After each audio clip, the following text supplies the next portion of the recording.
Erick Thohir ingin buka mata dunia, siap undang AFC dan FIFA saksikan laga Indonesia melawan Bahrain. Rizky Ridho jadi bek paling luar biasa di timnas Indonesia. Marcelino Ferdinand bikin heboh Inggris, supporter Oxford United siapkan nyanyian khusus untuk sang bintang Indonesia.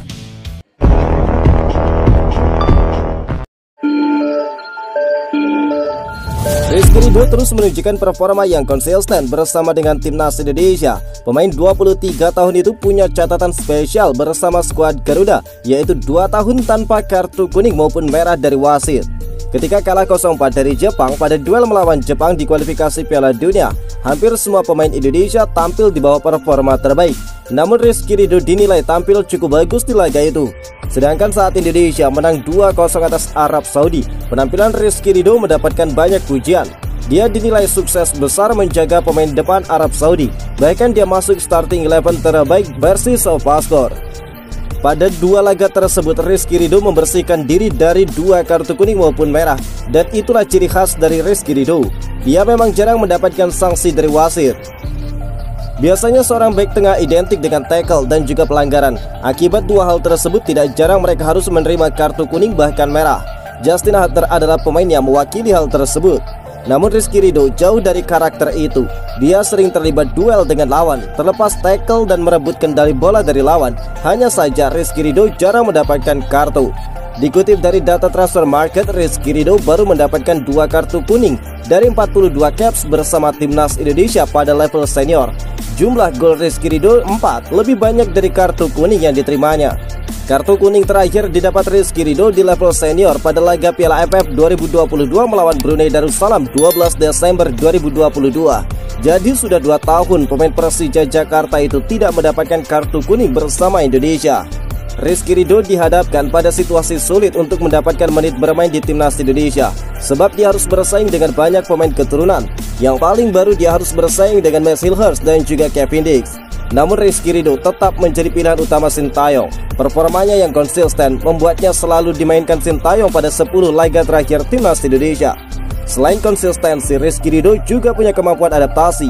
Dia bisa bermain sebagai bek tengah kiri, kanan dan juga tengah. Ex pemain Persebaya Surabaya tersebut beradaptasi dengan setiap pemain yang diberikan Sintayong. Asisten pelatih timnas Indonesia Nova Arianto menyatakan pelatih skuad Garuda Sintayong sedang dalam proses untuk membangun timnas Indonesia yang begitu kuat. Nova menuturkan membangun timnas Indonesia yang kuat tidak cukup waktu 1-2 tahun saja, apalagi untuk memperkuat chemistry antara para pemain skuad Garuda.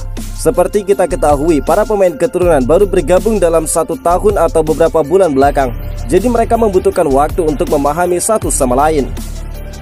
Tetap bersabar untuk mengawal prosesnya. Sekali lagi kami bersama head coach kami Sintayong, ungkap Nova Arianto.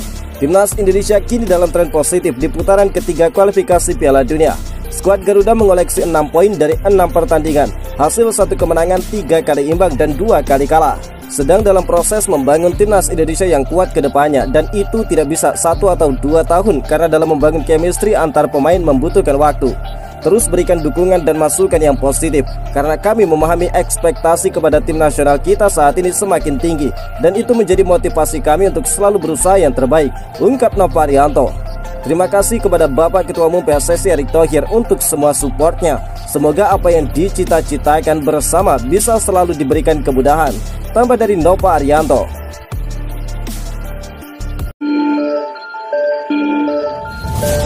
Marcelino Ferdinand kembali menjadi pusat perhatian setelah membawa Indonesia mengalahkan Arab Saudi dengan skor meyakinkan 2-0. Kegemilangan Marcelino Ferdinand di pertandingan itu tidak hanya membanggakan publik Indonesia, tetapi juga mengundang reaksi hangat dari para pendukung klubnya di Inggris, Oxford United. Di forum supporter Oxford United, Yellows Forum, nama Marcelino mulai ramai diperbincangkan. Banyak fans yang mendesak pelatih Das Buckingham untuk segera memberikan kesempatan bermain kepada mantan pemain Persebaya tersebut. Supporter lainnya bahkan menyarankan Marcelino tampil di kompetisi seperti Piala FA jika belum diberi waktu bermain di Liga.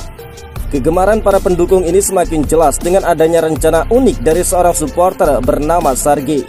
Dia mengaku telah mempersiapkan sebuah chant atau nyanyian khusus untuk Marcelino. Menggunakan lagu Geno dari band Inggris Dexys Midnight Runners, dia mengganti lirik Geno menjadi Lino sebagai bentuk dukungan kepada sang pemain muda.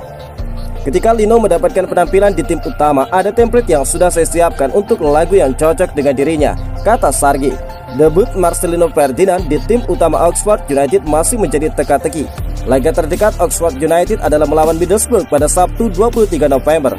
Sementara putaran ketiga Piala FA kemungkinan baru berlangsung Januari mendatang.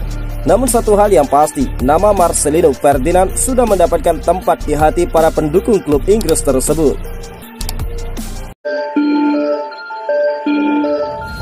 Ketua Umum PSSI Erick Thohir mengungkapkan rencananya untuk mengundang perwakilan AFC dan juga FIFA ke Jakarta guna menyaksikan laga Indonesia melawan Bahrain pada Maret nanti. Kontroversi pada laga Bahrain melawan Indonesia yang berakhir 2-2 pada Oktober lalu sempat berbuntut panjang. Bahrain merasa khawatir jika harus bermain di Jakarta. Soalnya mereka mendapatkan teror terus-menerus dari netizen Indonesia di media sosial. Timnas Bahrain pun khawatir keselamatan mereka terancam jika harus bertanding ke Indonesia. Bahrain kemudian mengajukan permintaan kepada AFC dan FIFA untuk memindahkan venue pertandingan Indonesia ke tempat netral. Permintaan Bahrain pun telah ditolak oleh FIFA. Erick Thohir ingin semua mata itu tertuju kepada Indonesia yang dianggap oleh Bahrain sebagai tempat yang tidak aman untuk timnas mereka. Kami ingin meminta FIFA dan AFC untuk datang melihat langsung ke sini bahwa negara kita adalah negara yang aman serta bukan negara yang terbelakang. Kita semua sudah tampil saat melawan Arab Saudi dan juga Jepang. Supporter mereka aman-aman semua, ungkap Erick Thohir. Seperti supporter Jepang, mereka membawa anak dan istri. Arab Saudi juga aman. Jadi kami memasukkan surat dari Bahrain yang ingin pindah venue. FIFA dan AFC harus melihat fakta yang sebenarnya dan bukan melihat dari sisi lain. Kemarin kalau dicurangi, ya memang ngambek lah. Urusan tiket juga sudah ditingkatkan dengan Garuda ID dan juga face recognition, tambah dari Erick Thohir. Setelah membela timnas Indonesia, Verdong tidak bisa bersantai-santai. Dia sudah harus kembali ke Belanda untuk memperkuat NEC Nijmegen. Klub yang berdiri pada 1910 tersebut bakal menghadapi lawan berat akhir pekan ini. Mereka bakal menghadapi tim peringkat kedua klasemen sementara FC Utrecht dalam lanjutan Liga Belanda musim ini. Duel itu bakal tersaji di kandang Nijmegen. Pertemuan Nijmegen dengan Utrecht diprediksi bakal menyedot atensi pecinta sepak bola Indonesia sebab ada Olly Romeni di skuad FC Utrecht.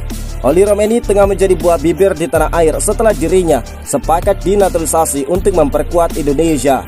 Kepastian muncul setelah striker 24 tahun itu bertemu dengan Ketua Umum PSSI Erick Thohir di Jakarta 16 November lalu. Jika semua proses lancar, Romeni sudah bisa didebut ketika Indonesia melanjutkan kiprahnya di putaran ketiga kualifikasi Piala Dunia pada Maret tahun depan. Oleh sebab itu, laga Nijmegen versus Utrecht seakan menjadi ajang ospek untuk Romeni sebelum membela Indonesia. Verdong yang telah resmi menjadi WNI pada 4 Juni lalu bakal bertugas mengospek Olly Romeni. Kans keduanya untuk saling terlibat pertarungan di atas lapangan pun terbuka lebar karena perbedaan posisi bermain. Apalagi Romeni dan Verdong adalah pemain andalan di masing-masing klub, sehingga keduanya berpeluang besar untuk dimainkan sejak awal. Musim ini Olly Romeni telah mencetak 10 penampilan bersama Utrecht di Liga Belanda. Dari jumlah penampilan itu dia berhasil menorehkan 2 gol. Adapun Verdong sudah tampil 12 kali bersama Nijmegen di kompetisi yang sama di musim ini.